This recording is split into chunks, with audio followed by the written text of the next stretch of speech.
Well, this is the end of the county maintained road that leads towards my property. Where I'm turning here is a private road, and this private road leads up the mountain and eventually to the road that leads to my property. This is the camping area that a buddy of mine owns. He let me keep my camper there when we first came out here about 2.5 years ago to start working on the property.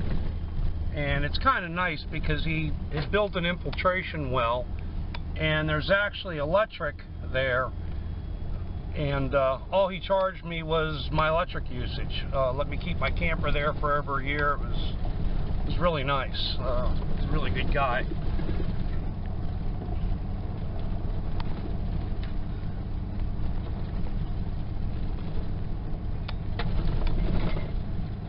Now the people that live at the bottom of the mountain here, they try and maintain this road because it's not maintained by the government. Again, it's a private road. And they maintain it about almost halfway to my property, which is a bonus. As you're going to see, once I come off this maintained part, it gets pretty rough. There's a section that I'm going to end up having to rebuild the road. I mean, it's over the years it's gotten bad. You know, we've tried to take care of it here and there, but it really needs a lot of work. Right about here is where the road isn't maintained anymore.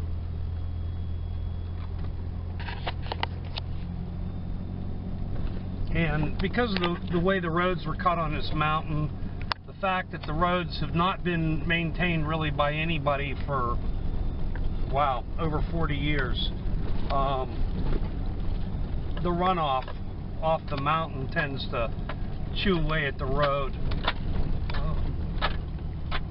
A couple years ago we had a backhoe up here, and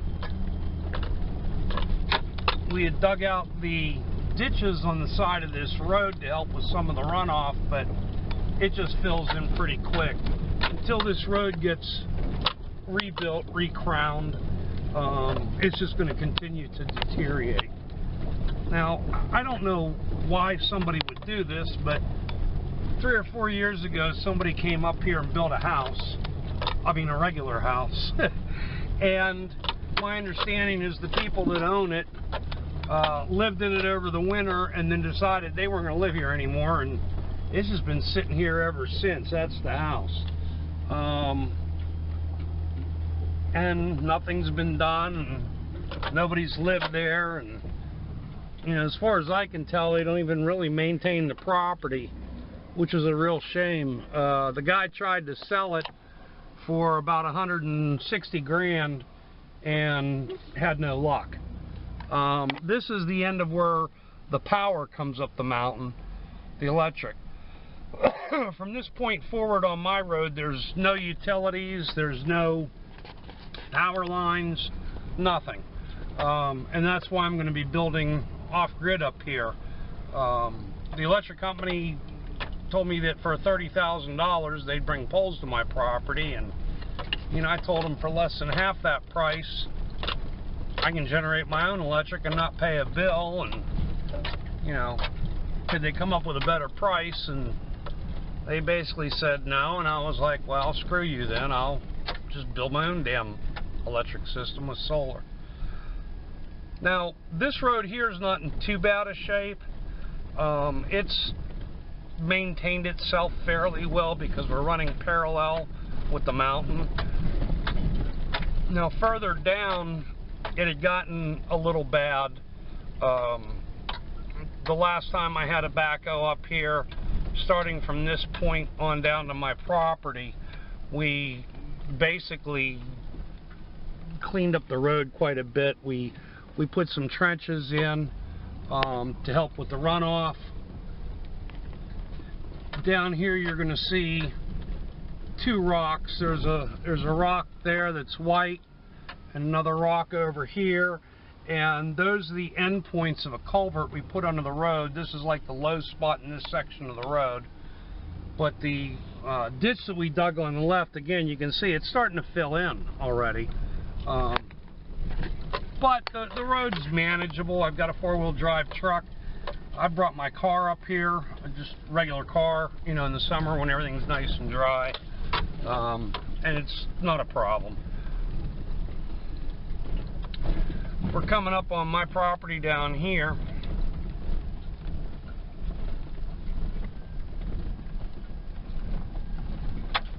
And that's the camper we had at the bottom of the mountain when we first started. And brought it up here and parked it and set it up. That's an IBC tote that I'm going to be tying into my water system on the camper, so I can have, you know, a decent supply of water at any given time. This is the driveway we cut into the property.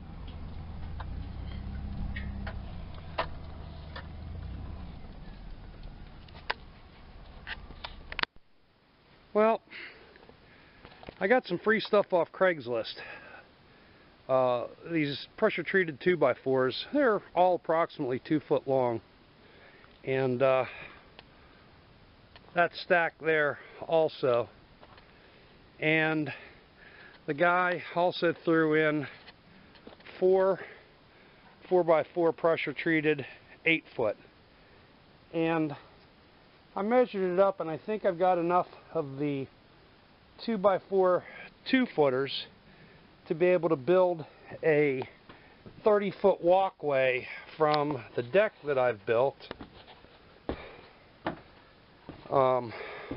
back towards my property. We'll build a walkway out that way. And what you see at the end of those 4x4s laying on the ground are blackberry bushes. And in the summertime, that whole area from about over here to about over here, this is all blackberries, and they got stickers on them. And I figure if I put a path through here, a little walkway out in the middle of all that, not only can I pick blackberries from around the edges of the blackberry patch, but I can also pick them out of the center. And then later, I can actually put a garden in the middle of that and help the blackberries, you know, grow further and further out as I enlarge my garden. Give me some protection from animals. You know, they're not going to want to tromp through sticker bushes unless they have to. But anyway, you know, it's an idea. Up there, if you follow that that little ravine, goes up and kind of curves to the left a little and to the right a little, and then back there you'll see that black standpipe. Back in that area is where we put the infiltration well. And we dug that trench and ran what's going to be our water line that's going to come down here to the camper. I'll end up putting a 12-volt pump at the bottom of that water pipe, that stand, and 12-volt DC, and hook up a solar panel and a battery in a box, and that'll power the pump to pump water down to the camper. Eventually, I'll dig another trench from there, back up onto the hillside up there where we're going to build at, and put a pipe in that, same thing. And then in this same trench, I'm going to bury these pipes with my electric lines running through it. And then eventually, when I build the solar system, I'll get rid of the single panel and 12-volt battery back there where the well is, and just tap straight into the electric here for the pump and running off the solar system.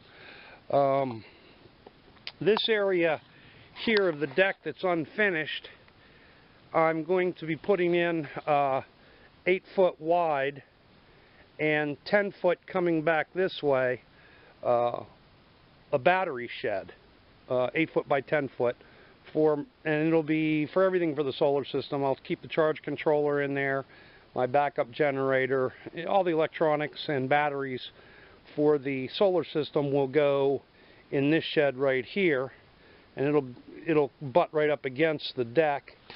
And then further back, kind of where I was standing, which would put you back into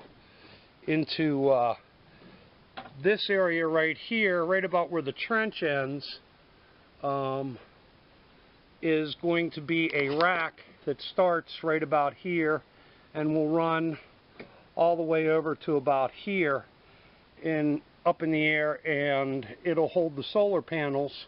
Directly behind me is east-southeast exposure, which is really good for solar. And of course then I'll backfill the trenches too. Right now, and I didn't realize when I dug the well and dug the trench, a good part of my well is emptying out into the trench. It's just, you know, it just seeps right through the ground and keeps going. And then once that end of the trench fills up, I get a lot of moisture. You know, it seeps out and just keeps on going. And it's seeping across the property. This area was all washed out when we first got here 2.5 years ago, 3 years ago, whenever it was I started, 3 years ago almost now. This is where we put the culvert in right here and fixed all this, but you know, the runoff from my well now is starting to affect, you know, what I've repaired a little bit.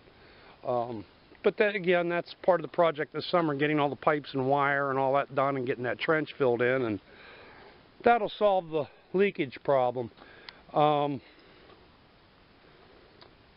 Been here since yesterday, just trying to get the decking finished up, and then decided, you know, I'm 4 boards short. And instead of running and getting the boards, I'm just going to go ahead, since I got the materials from the stuff I got from Craigslist, I'm going to start digging this out through here and get my walkway in.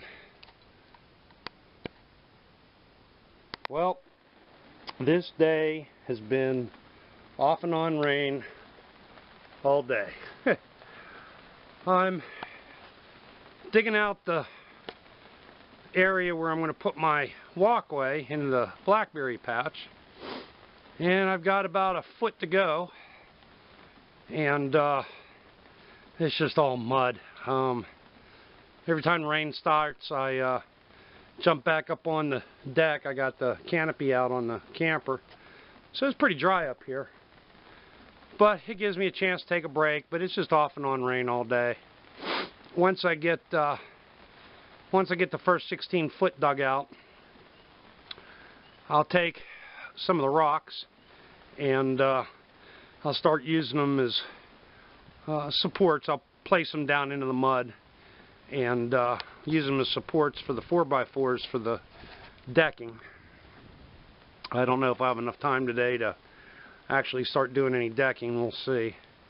And then I'll probably do a little bit of work in the morning, and then I'm heading back up to Pennsylvania tomorrow. But it's getting there. Well, here it is, early morning, probably about 6:30 or so. Just had some breakfast and coffee, and going to call it another end to another trip to the property. I laid out a bunch of these 2x4s that I got in anticipation of setting them on my walkway run, but weather decided to not cooperate. But you don't fight Mother Nature, you just kind of work with her. But yesterday I spent most of the day running in and out of the rain. Every time the rain would start, I'd run up underneath my canopy here on my deck, and when the rain would stop, I'd jump out and work until the next batch of rain. And I was able to get my 4x4s tied together and got them tied into the deck here. I spaced it so that when I start running my 2x4s, they will match up with the deck itself, and they'll run straight on out there, and I'll get some more 4x4s and run them on further out there in the blackberry patch on the next trip. I've got some cleanup to do. Wind was kicking and didn't have my corrugated roofing held down with boards the last time I was here, so they kind of blew everywhere. And I got boards laying around, stuff I got to put away. Load up what I need to load up into the truck and head on back up to Pennsylvania. This time of the year, it's a little bit rough planning this. It rains a lot here in March and April and May, and you never know what the weather's going to be. We were supposed to have 3 days of 60+ weather, and we did, but I had it all planned and got here, and of course the rain started, so I had to deal with that. Now, we're not supposed to have any rain today, but I've got to get back. I've got stuff I got to get done back home. But yeah, my progress was pretty good.